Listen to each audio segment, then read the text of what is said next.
The phrase, all politics is local, takes on an interesting perspective when viewed through the lens of the recent Blue Dot poll on public perceptions ahead of the February 26 local government elections. A synopsis was provided by Dennis Chung, a financial analyst and chartered accountant, during his appearance on CVM's Decision 2024 discussion program.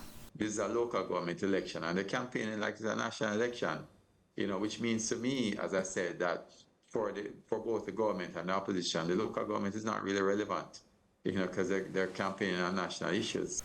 Professor Carol Archer, an urban planner who lectures to individuals who often enter the workforce that interacts with issues to deal with the built environment at the local government level, considered the organizational structure of municipal corporations as another potential impediment to greater engagement. Certainly at local government level, they would want to see, and I'm not hearing the current administration emphasizing it enough, the decentralization of authority to the local government.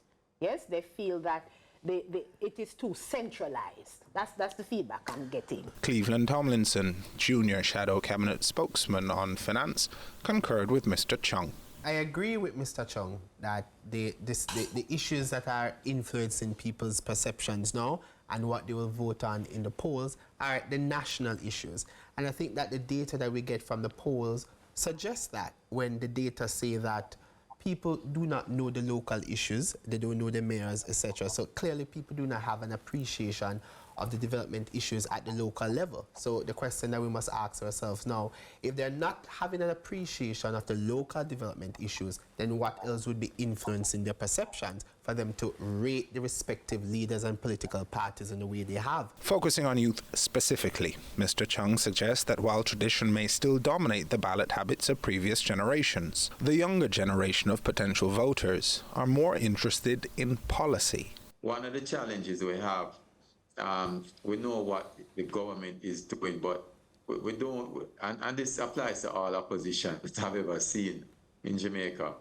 They don't really give you any policy issues to deal with, so they talk a lot and they say a lot, and at the end of the day, they end up saying nothing, and that's how politicians are. And that is why I think that you don't find that the young people as much has gravitated towards the opposition.